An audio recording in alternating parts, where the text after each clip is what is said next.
From Hollywood, it's time now for... Johnny Dollar. Dave Elwood, Johnny, Northwest Surety. Oh, hiya, Dave. How's the family? Oh, growing like weeds. You wouldn't even recognize I it. guess not. It's been a long time. Say, you free at the moment, Johnny? Well, there's nothing going on here except the rent. What's on your mind? I don't know exactly. Maybe smoke, maybe a fire. I got a girl here in You the office. executives really live. Well, she's pretty enough to... Say, why don't you come on over here and meet her? Social, or do I get paid for it? You get paid. J. Dollar, gigolo, personal attention to Lonely Hearts, special Lonely rates. Hearts? Why'd you say that? Say what? Lonely Hearts. I don't know. Why? Is it a code of some kind? Well, you could call it that, I guess. What's it mean? Johnny, if this girl is telling the truth, it means murder.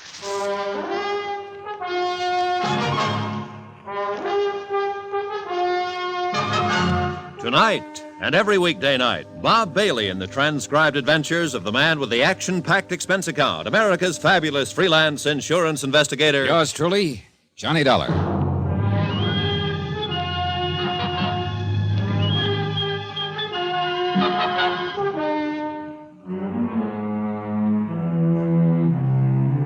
From Special Investigator Johnny Dollar to the Home Office, Northwest Surety Company, Hartford, Connecticut. The following is an accounting of expenditures during my investigation of the Lonely Hearts matter. Item 1, $1.60, taxi fare from my apartment to the Northwest Surety Building in the office of Dave Elwood, Executive Claims Adjuster. A hard-working little man with thinning hair who, even after 20 years in the game, still couldn't help making every claim a personal matter. He met me in the outer office and led me off to one side. She's waiting inside there, Johnny. I wanted to brief you before you met her. Who is she, Dave?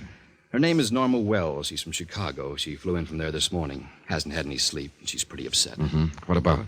Her father died 3 days ago. Suddenly, unexpectedly. What did he die of? Acute enteritis, supposedly. Well, the death certificate hasn't been signed yet. Is that what you meant by murder? Well, his daughter thinks so. Mm-hmm.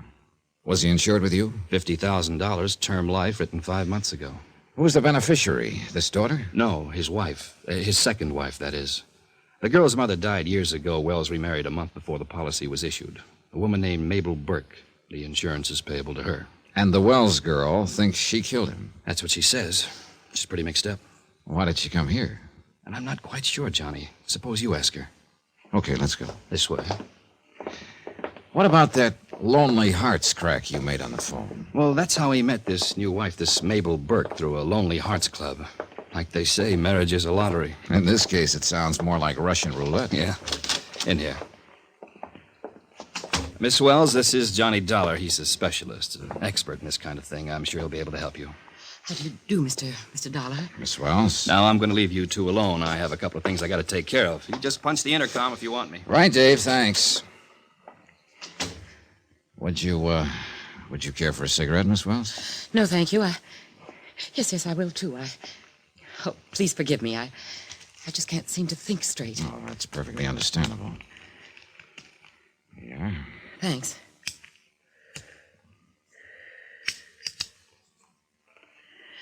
Thank you, Mr. Dollar. Sure. Forgive me for being so blunt, but when was the last time you had something to eat? Why, yesterday morning, I guess. Uh-huh. Dave.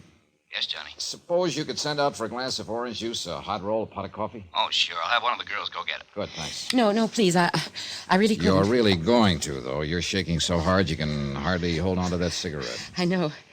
It's so stupid of me. You and your father were pretty close, I imagine. Yes. Until he married her. What kind of a woman is she? Well, she's strange. It's hard to explain. She's sort of vague. Fuzzy around the edges, if that makes any sense. It's like she isn't even there sometimes, but away off somewhere in time or space. A little batty? Is that what you're implying? No, not really. She could be as sharp as a tack when she wanted to. But something about her, well, I was scared of her, Mr. Dollar. And I don't actually know why. I see. My father and I could never be alone. Somehow she always managed to be there, separating us, driving us apart.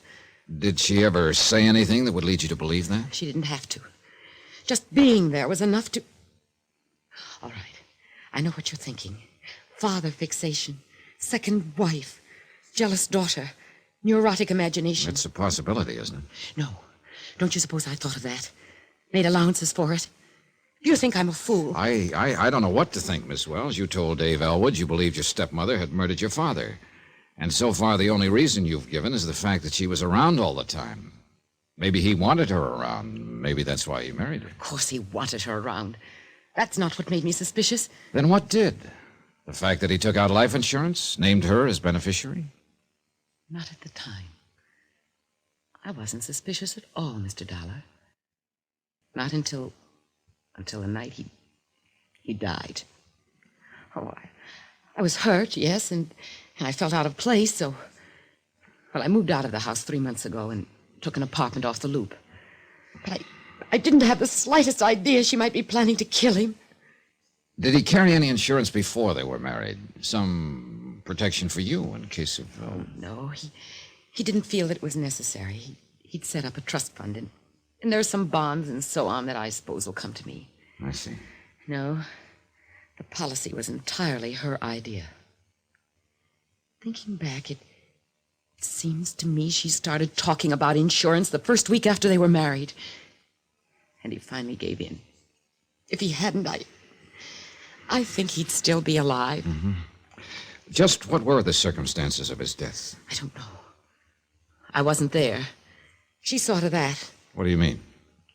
Well, he was taken ill suddenly, in the middle of the night. He wanted her to call me, but she wouldn't do it. Why not? She claims she didn't think it was anything serious, so there was no need of it. Instead, she called the doctor, her doctor.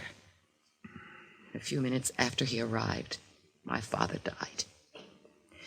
Then they called me, after it was all over. This doctor, is he the one who has refused so far to sign a death certificate? Oh, he was going to sign it all right, until I got there and kicked up a scene. An obvious case of acute enteritis, he called it. Then he backed down, decided maybe he should have another opinion. I went to Father's doctor, but he said there was nothing he could do because he hadn't been called in at the time. He's the one who suggested I come here. Why so? He said the insurance company would help me.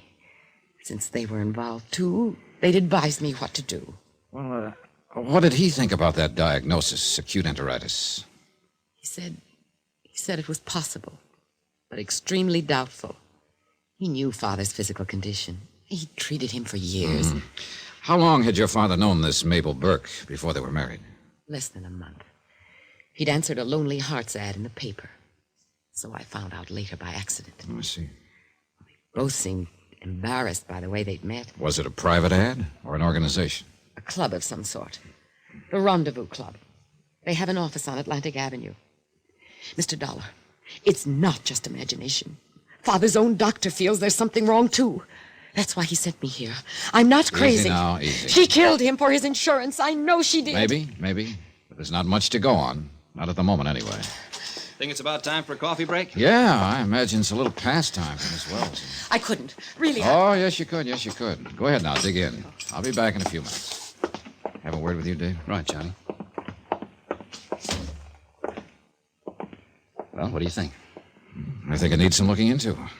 How soon can you get Miss Wells and me on a plane for Chicago? Hour and a half. I've already checked. Good.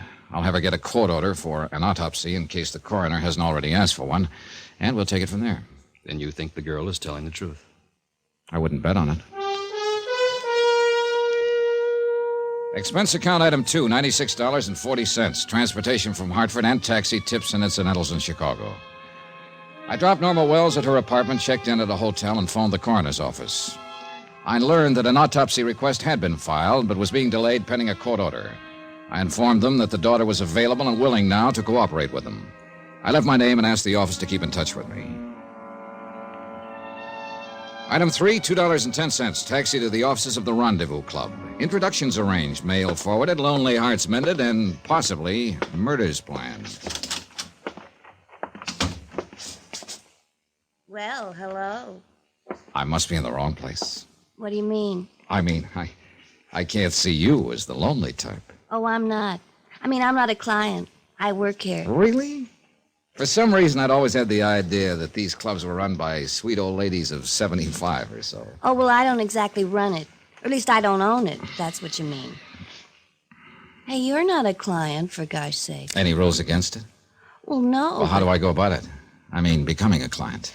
Well, you either write in or come in like you are now. Then you fill out a form, tell all about yourself, and attach a photograph. And look, Buster, there's no use trying to kid you. Huh? We don't have a woman in our files under 45 years old. Well, maybe I got a mother complex. What? So I fill out a form. What do you do with it then? We'll keep it on file. Then we send out bulletins to the active members and forward letters back and forth. Or you can come in here and be introduced. And... Look, are you serious? Don't I act serious? Well, I don't get it. A young guy with your looks, and I bet you're selling something. No. As a matter of fact, I just got in town, and I'm trying to locate a certain fellow. I was told he's a member of your club. Oh, well, why didn't you say so? What's his name? Jonathan Wells. You probably got his address. Jonathan Wells? Yeah. Have you got a file on him? Who are you? You're with the police. Police? Now, what gives you that idea? Well, I don't know anything about the man you're looking for. No? Well, suppose we check through the file. It's not here. We don't keep the files here. Where do you keep them? They're not here. Well, maybe they're in the next office. Through that door there. No, you can't go in there. Relax now. Take it easy. You have no right in there. I won't let you. Oh, you stop now, it. you just stand right up there on that desk and stay out of trouble. Let me down. Who do you think you are, anyhow?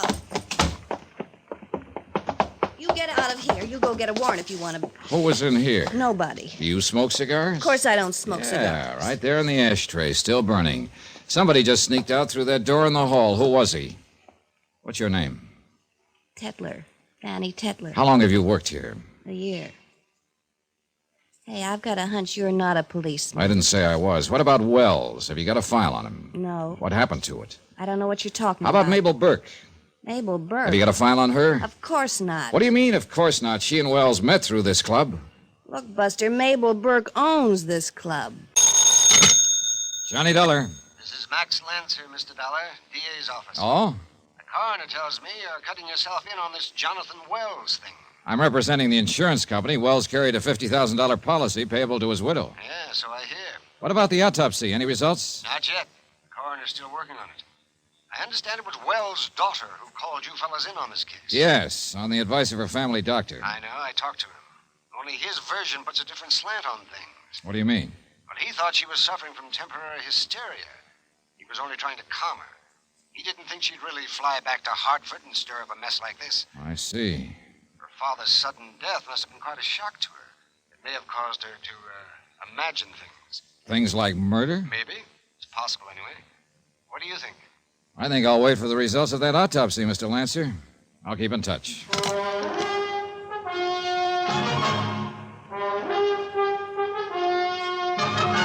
Tonight and every weekday night, Bob Bailey in the transcribed adventures of the man with the action-packed expense account, America's fabulous freelance insurance investigator. Yours truly, Johnny Dollar.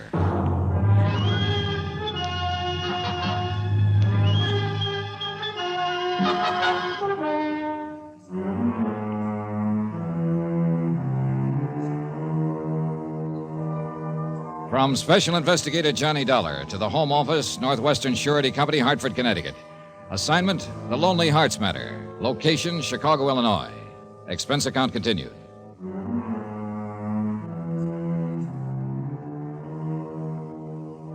Item 6, $2.10 for a late lunch at my hotel.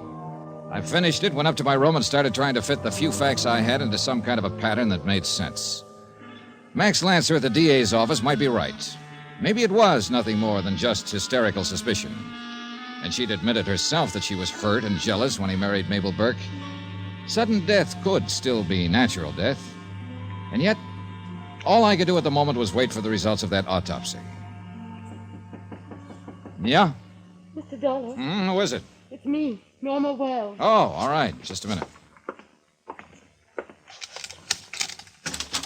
Come in, Miss Wells. Thank you. What's wrong? I'm scared. Of what? I don't know exactly. Oh? Well, here. Run over here and sit down. Oh, thank you. Yeah. No, what do you mean you don't know exactly? Could I be be losing my mind, Mr. Dollar. If you were, you'd be the last one to think so. Now tell me what's happened. Well, I went to the coroner's office to sign the authorization for the autopsy, and then went back to my apartment. And a little while later, the phone rang, and when I answered it, there was nobody on the line. A wrong number, maybe. No. I mean, there was somebody on the line, but they didn't say anything. I kept saying hello, and then there was a click, and the line went dead. And that's all that happened? No. A short time afterward, I heard footsteps out in the hall. They stopped at my door, and I kept waiting for someone to ring the bell. When they didn't, I finally got up enough courage to open the door. There was nobody there. I see. A few minutes after that, the phone rang again. The same thing as before. I couldn't stay there any longer. I ran out and got a taxi and came here. Well, who do you think might be doing a thing like that, Miss Wells? I don't know, but somebody is. I'm not just imagining things. Max Lancer, the DA's investigator, seems to think you might be. I know. He talked to me at the coroner's office. That's why I came to you, Mr. Dollar. You've got to help me, please. Be glad to, but how? There must be something you can do. Yeah, I can wait for that autopsy report. And at the moment, that's about all I can do. Without some definite evidence of a crime, something stronger than mere suspicion, we don't have a leg to stand on. But suppose the report doesn't show anything. Well, then I wipe the egg off my face and go back to Hartford. But look, maybe she was clever enough to kill my father in some way that wouldn't show up in an autopsy. Such as? I don't know. But I do know, as sure as I'm sitting here, that she married him and got him to take out that insurance policy with the full intention of murdering him. Well, such things have been known, all right. Somebody using a correspondence club to contact wealthy pigeons. Did you know that your stepmother owns that Lonely Hearts Club? Owns it? That's what the girl in charge told me. A Fanny Tetler. Do you know her? No. I've never heard of her. And neither Mabel nor my father ever mentioned that she owned the place. She apparently has somebody running it for her. A man, I think. Any idea who he might be? No. He slipped out before I got a chance to see him. Smoked cigars. He left one burning in the ashtray. Wait. Maybe it's Burton. Burton? Burton Creeley, her nephew.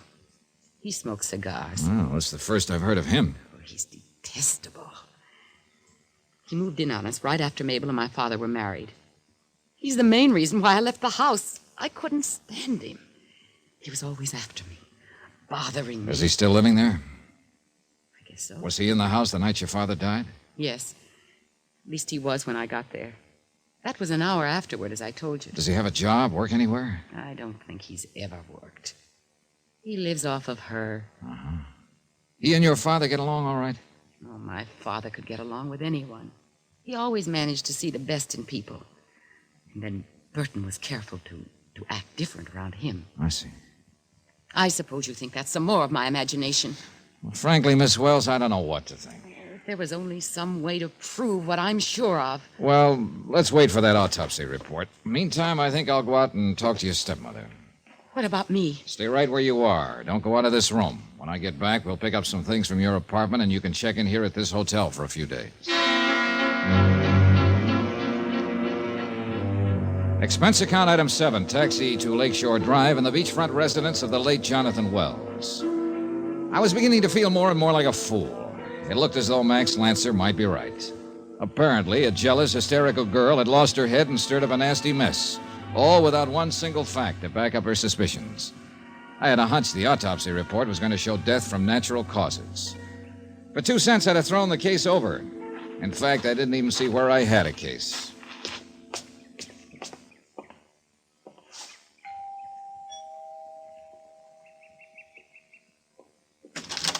Good afternoon, young man. How are you? How do you do? Are you Mrs. Wells? Yes, that's right. Is there something I can do for you? My name is Dollar, Johnny Dollar. I'm representing the company that holds the insurance policy on your late husband's life. Oh, well, you must be mistaken. Mr. Morningby represents that company, young man. Mr. Matthew R. Morningby. Mr. Morningby is the local agent. I'm from the home office in Hartford, Connecticut. Oh, I see. Yes, I have my credentials right here if you'd like to see them. Oh, no, that isn't necessary. I always judge people by their faces, and you have an honest face, Mr. Dollar. Thank you. I wonder if I could ask you a few questions, Mrs. Wells. Well, Suppose so. I know this must be painful for you, and I'll try to be as brief as possible. Oh, well, now, don't you worry about me. I'm all right. Of course, I miss Jonathan and all that. He was a terribly nice man, terribly. But I think of death as just being a doorway to a greater and more glorious life.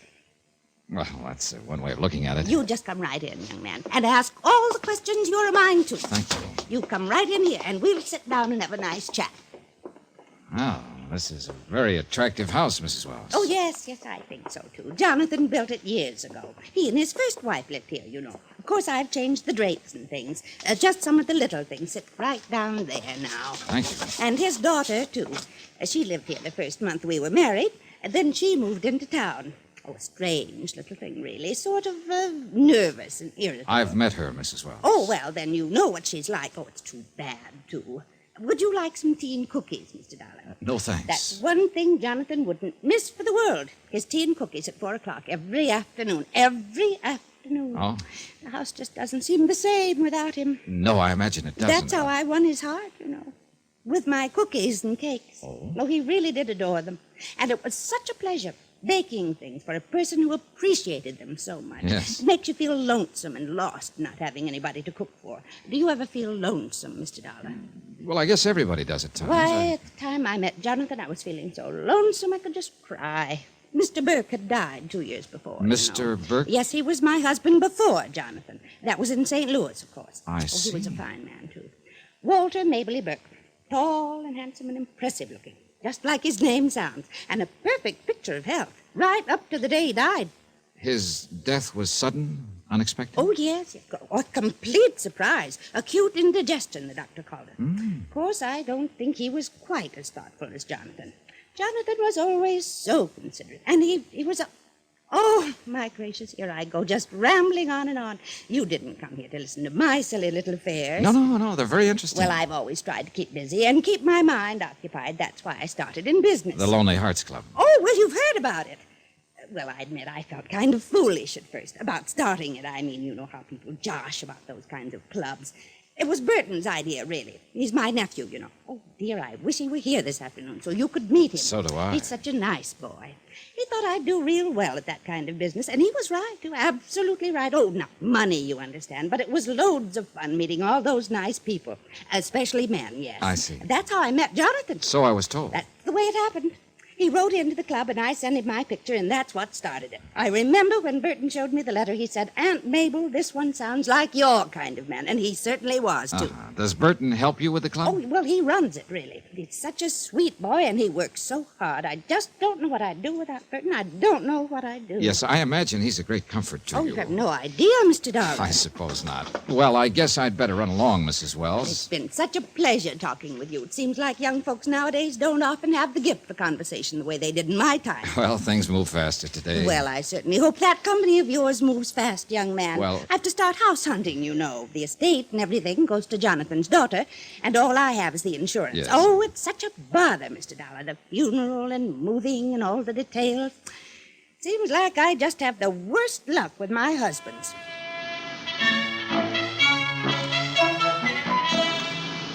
I walked out of there groggy, my head spinning. No wonder Norma Wells was nervous and hysterical. I felt that way myself after only a few minutes of it. And I still had no case, not one piece of evidence. I'd had a pleasant chat with a sweet old lady, a little on the dotty side, maybe, but that was all. Dead end. Max Lancer from the DA's office was waiting for me in the hotel lobby. You'll notice I'm holding my hat in my hand, Mr. Dollar. How come? It's a symbol of humility. You were right all along. According to the coroner's report, Jonathan Wells died from a dose of ground glass. So it's murder after all. Then in that case, do something for me, will you? From now on, I'm your man. Contact the authorities in St. Louis and have them check into a death that happened there about 2.5 years ago. A man named Walter Maberly Burke. Who's he? Mrs. Wells was married to him at the time. Uh-oh. Another murder? No, just a matter of bad luck. She told me so herself. Johnny Dollar. Ready with your call to Hartford, Mr. Dollar. Go ahead, please.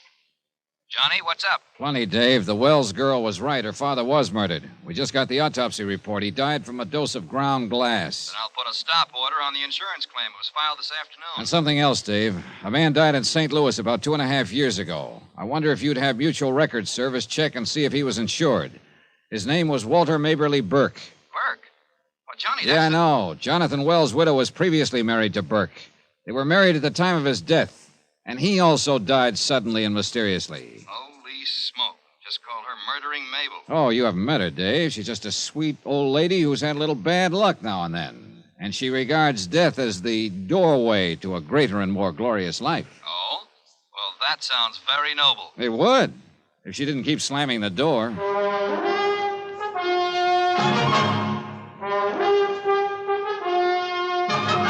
Tonight and every weekday night, Bob Bailey in the transcribed adventures of the man with the action-packed expense account, America's fabulous freelance insurance investigator. Yours truly, Johnny Dollar.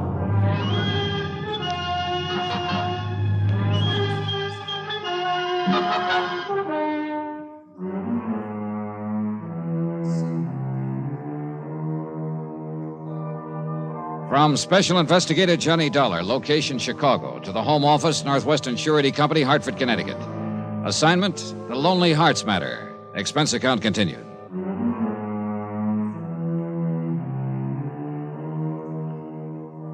Item 8, $7.65. Dinner for Norma Wells and myself. It was brought up by room service, and we ate alone in my suite. Norma didn't feel like facing the dining room. I was still trying to figure her out. When she'd come to me with a claim that her father had been poisoned by her stepmother for his insurance, I'd tagged her for a jealous, hysterical kid, and that still went. But now, with the autopsy report in, it was more than that. She was right. Jonathan Wells had been poisoned. And again, when she told me someone was hanging around her apartment, I only half believed her. But by now, I was about ready to believe anything. I'd have sworn I couldn't eat a bite. Well, you needed it. You've been going on nothing but nerve. And I'll still be. Until this is all over. Well, it shouldn't take long now. That autopsy report gives us the green light. The police will move in now, and we can put the pressure on. It's such a terrible thing. Why, 6 months ago, when she married him, she was planning this right then. It looks that way, all right. Father was always so good to her. And yes, and to that worthless nephew of hers, Burton Creeley. What kind of a mind does a person have, Mr. Dollar? To do a thing like she did. Well, it hasn't been proved yet that she's the one who did it, Miss Wells. No, but who else could have? I don't know. More coffee? No, thanks. Well, whenever you're finished, we'll take a taxi over to your apartment and pick up whatever you need and then get you a room here at the hotel.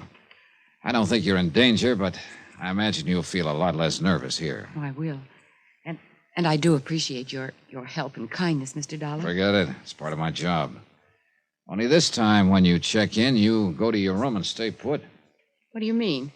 When I came back from talking to Mabel Burke, Max Lancer from the DA's office was waiting for me down in the lobby. He said he'd phoned here to the room 5 or 6 times, got no answer.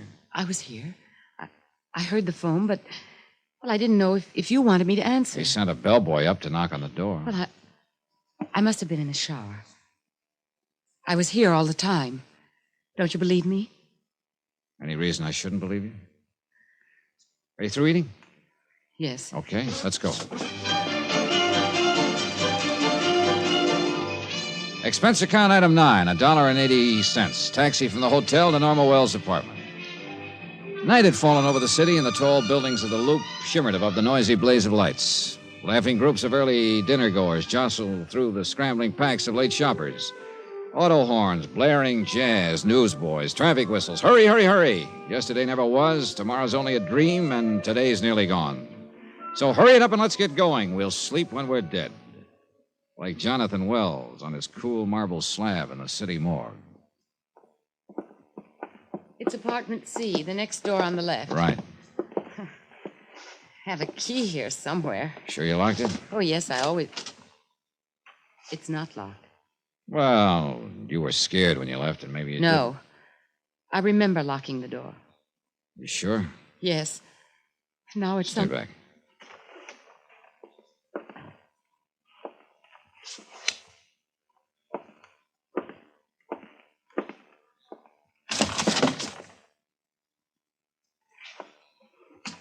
What is it, Mr. Dollar? Come on in. Oh, no. It looks as though you've had visitors, Miss Wells. The whole place turned upside down. Why would anyone want to do that? Looking for something, probably. A For what? I don't know. Suppose you look around, see if you notice anything missing.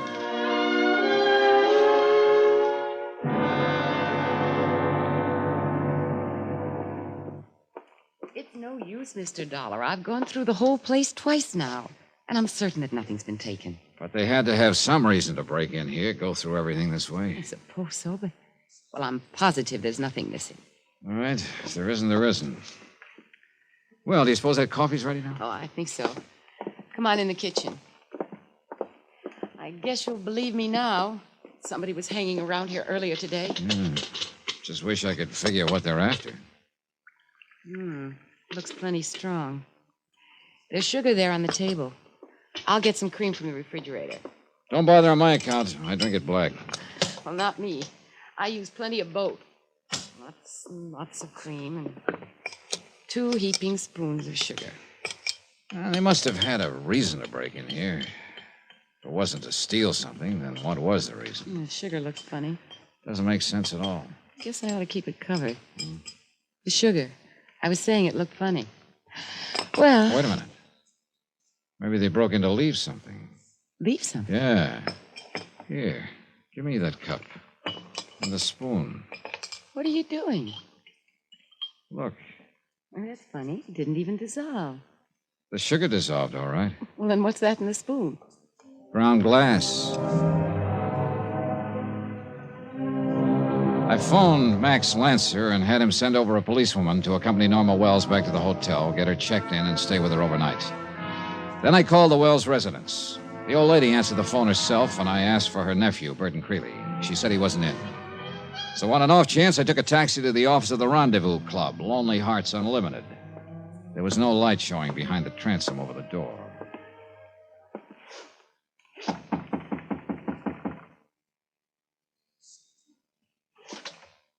The door was unlocked. I fumbled around for a light switch, but somebody beat me to it. Get your hands up! Well, at least I found you in this time. What are you doing here?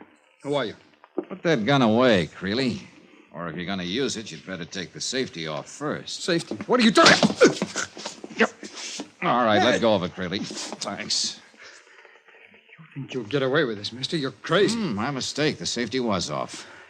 Sorry to rough you up, but I don't like people who go around pointing guns at people without any reason for it. You broke in here. That's illegal entry. I'll have you arrested. Why not? Why not? The phone's right behind you. Who are you, anyway? Johnny Dollar. I'm a special investigator for the Northwestern Surety Company. What? I imagine the name is familiar to you, since they're holding a $50,000 life insurance policy on the late Jonathan Wells, with your Aunt Mabel named as beneficiary. What are you doing here? Looking for you, as a matter of fact. What for?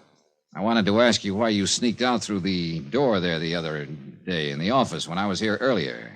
I don't know what you're talking about. Oh, knock it off, Creeley. You got in such a hurry, you left your cigar burning there in the ashtray, the same brand you're smoking right now. Well, I thought you were a bill collector. You knew who I was. You were listening there at the door while I talked to your secretary. Now, why'd you run out? Oh, all right. I did know who you were, Mr. Dollar, but, well, you're misinterpreting things. No kidding. In what way? I was late for an appointment. I didn't want to get tied up. I figured you could find out anything you wanted to know from my aunt. I saw no necessity for talking to you. I see. Where have you been since then? Right here, most of the time. And the rest of the time? Well, what difference does it make? You weren't over at Norma Wells' apartment by any chance? Are you kidding? I detest that girl. Why so? Because she's a smug, self-satisfied little phony. She's too big for her britches.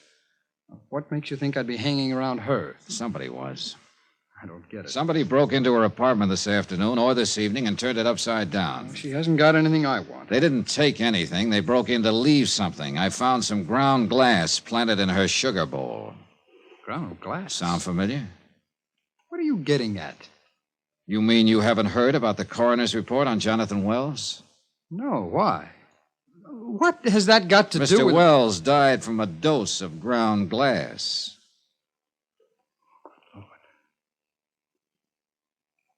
You mean he was killed, murdered? I don't imagine he ate the stuff intentionally, do you? I can't believe it. Well, the police aren't having that trouble. I can't imagine anybody. Such a nice guy. He always got along fine with everybody. Including you? Yes. We'd got to be good friends. What about his daughter, Norma? I don't really know. She blew her top and moved out a month after Aunt Mabel and Jonathan were married. Why? Jealous, I guess. She couldn't stand it to see her father pay any attention to anybody but her. Did they quarrel much? Jonathan never quarreled with anybody. No, she just seemed to go around with a mad on most of the time. She's a rare one, that girl. What do you mean? Oh, she seems to think of herself as a princess or something. I understand you made quite a play for her at I first. suppose she told you that. Did you? I tried to be friendly to her, that's all. I don't know what she chose to call it. Mr. Dollar, I'm engaged to Miss Tetler, the girl that works here in the office. Mm-hmm. What do you do for a living, Mr. Creeley?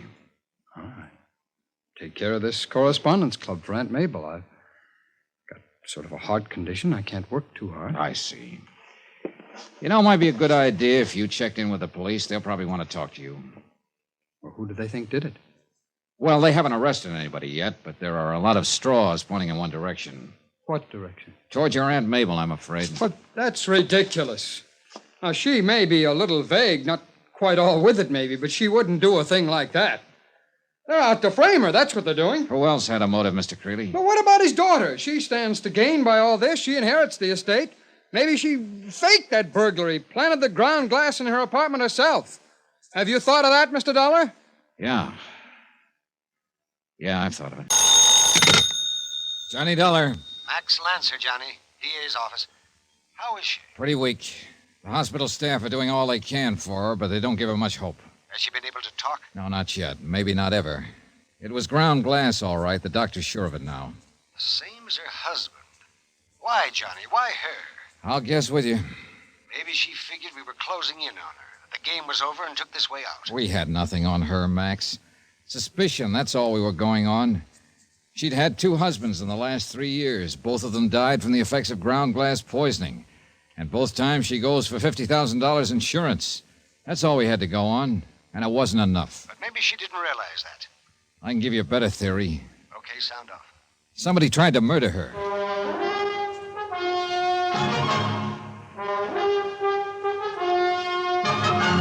Tonight and every weekday night, Bob Bailey in the transcribed adventures of the man with the action-packed expense account, America's fabulous freelance insurance investigator. Yours truly, Johnny Dollar.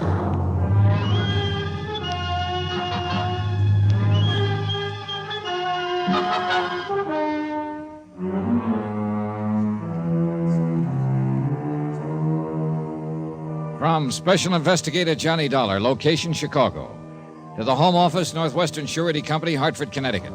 Assignment, The Lonely Hearts Matter. Expense account, final page. Item 15, $2.60. Sandwiches, cigarettes, and incidentals, which I had sent up from a lunchroom across the street from the hospital. It was evening again now. I'd spent the whole day in the lounge down the hall from the room where Mabel Burke Wells was fighting for her life. Fighting and slowly losing. I'd tagged her as a murderess, responsible for the deaths of 2 of her husbands. But then she herself had been struck down by the same poison. And now only she had the key to the puzzle. A key she might never give up. Calling Dr. Kenworthy. Dr. Kenworthy. Dollar? Wanted in delivery room. Oh, hiya, Creeley. Any change yet in my aunt's condition? No, I just talked to the doctor. If anything, she's even weaker. She didn't even recognize me. I've been in the room off and on all day. She didn't even know I was there. Well, she's in pretty bad shape. Sit down. You look a little rocky yourself. Thanks. I feel that way. Aunt Mabel's been a real mother to me. This is quite a shock. Yes, I imagine. Doctor says it's the same thing that killed Jonathan. Yes, that's right. Well, it just doesn't make any sense, Mr. Dollar. Say, tell me something. Did anyone come to the house to see your aunt? Either last night after Lancer left or this morning before I got there? And as far as I know, why do you think someone might have? I don't know. She'd already gone to bed when I came in last night. I left early this morning. It's possible, of course, but I don't believe anyone did. She never had any visitors. She's always been a lonely person, actually. Maybe that's why she started the Lonely Hearts Club. Yes, it was. I suggested the idea to her as a way to meet friends and be around people. She loved it. Why couldn't she and Jonathan's daughter, Norma Wells, get along? She's a strange girl. Always had a chip on her shoulder. I spoke to Jonathan about it once, but he just laughed it off. He Said Norma just had too much possessiveness. Yeah, well, I guess it's natural. The two of them had been alone a long time, until he married your aunt. Mr. Dollar. Yeah? The police think that Aunt Mabel killed him, don't they? They've got some pretty strong reasons for thinking so. And the way she is now, dying in her, I suppose they think she did it herself? It's possible she did. Is that what you think? Oh, I'm not sure. I am. Oh, come on over, Miss Wells. I didn't want to interrupt. Just making conversation. You two know each other, I guess. Yes. Well, I think I'll get out and get a cup of coffee. I'll see you later, Doc. I can't stand that man. So I gather. How is she? Not much change. Couldn't bear just sitting in that hotel room wondering what was happening. She hasn't been able to talk? No, not yet. I don't understand it. My father died less than 2 hours after he was first stricken. Difference in constitution, maybe. Different dosage. She's too mean to die. I'm sorry I said that. It was cruel and heartless, but that's the way I feel. I can't help it. When I think of my father, so kind and gentle, murdered in cold blood by that woman. If she did do it, then why this? You mean the same thing happening to her? That's right. Remorse, maybe, if she's capable of it. Or fear. I don't know why. Maybe she's insane. I've always thought she might be. Oh, she's sane, all right. As sane as any of us. And what do you think happened to her? Oh, I don't know. We probably never will know. She'll die without talking, and there'll never be any proof. That's a possibility. That worthless nephew of hers will collect the insurance, I suppose. That's not my department. But under the circumstances, I think he'd have a legal claim. It's horrible. Mr. Dollar, What is it, nurse? she's conscious, and she wants to see you. She was a dying woman. I could see it the moment Norma Wells and I walked into the room. I sent the nurse to find her nephew, Burton Creeley, and he slipped in quietly a few seconds later. The old lady lay back on her pillows, smiling to herself as usual, bright-eyed with a last burst of false vitality. Death was only minutes away. All of us knew it, and she knew it too. My gracious. All of you look so serious. But it was nice of you to come. It keeps a body from feeling lonesome. You save your strength now, Mrs. Wells. What on earth for? Body can't enjoy the last few breaths. They might as well not be living. Please, Aunt Mabel, Don't you please me, Burton Creeley.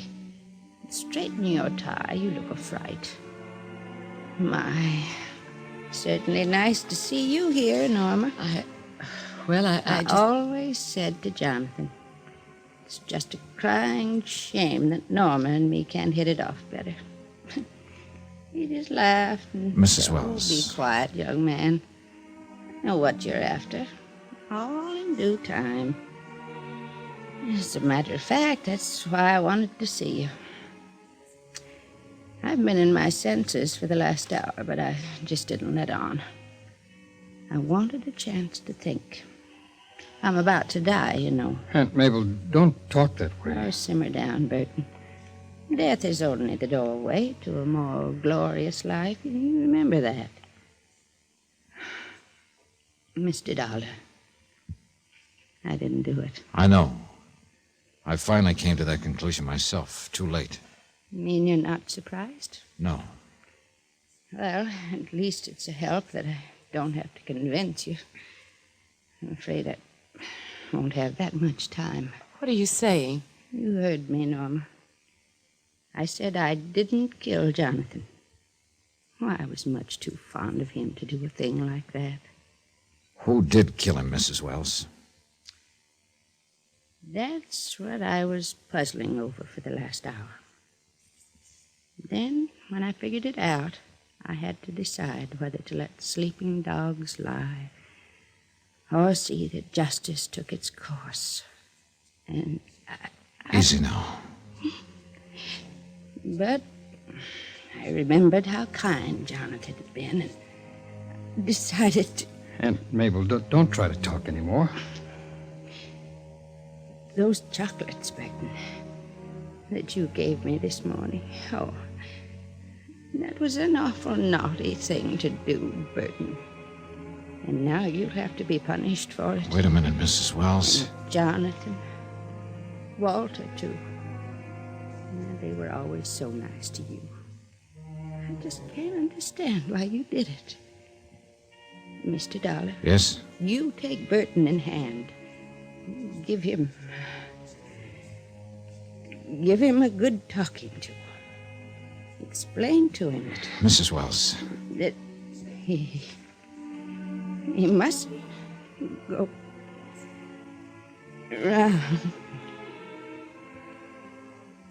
Is she... Yeah. Well, Creeley. Get your hands up, Dollar. Huh? One move from you and Norma gets a bullet right in the back. Let go of me! Into the closet, Dollar. Don't Go be on. a fool, Creeley. Hurry up. Move.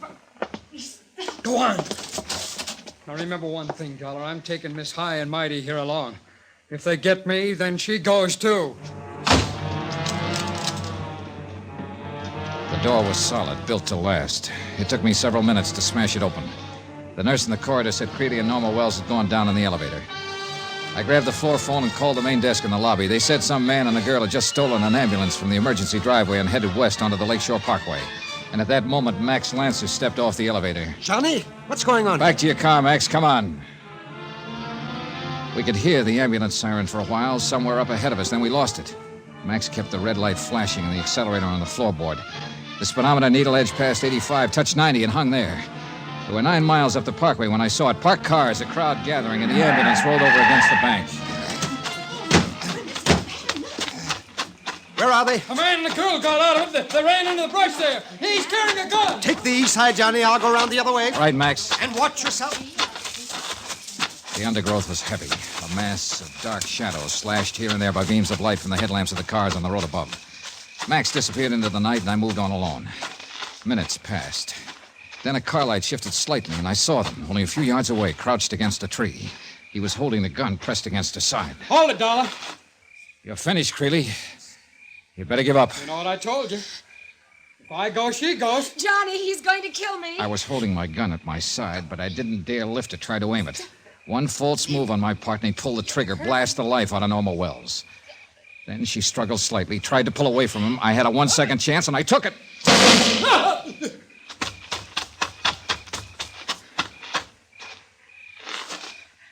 Are you all right? Yes. Yes, I'm all right. I didn't have time to call the shot. I had to get it off fast. Yeah. Looks like it caught him in the heart.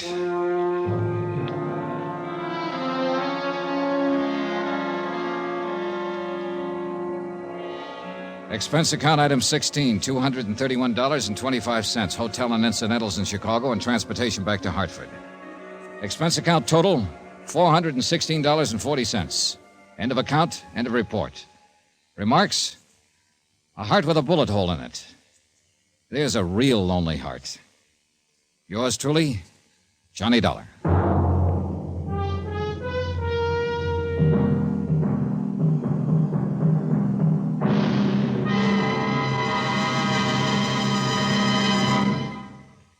Now, here's our star to tell you about next week's intriguing story. Next week, the Callicles matter, which is just another way of saying the Greeks had a word for it.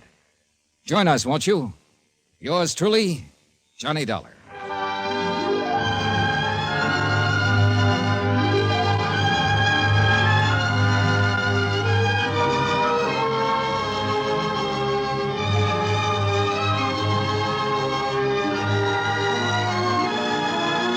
Yours truly, Johnny Dollar, starring Bob Bailey, is transcribed in Hollywood. Written by Les Crutchfield, it is produced and directed by Jack Johnstone. Heard in this week's cast were Lucille Meredith, Mary Jane Croft, Virginia Gregg, Herb Ellis, Howard McNear, and Stacey Harris. Musical supervision by Amerigo Marino. Be sure to join us on Monday night, same time and station, for another exciting story of yours truly, Johnny Dollar. Roy Rowan speaking.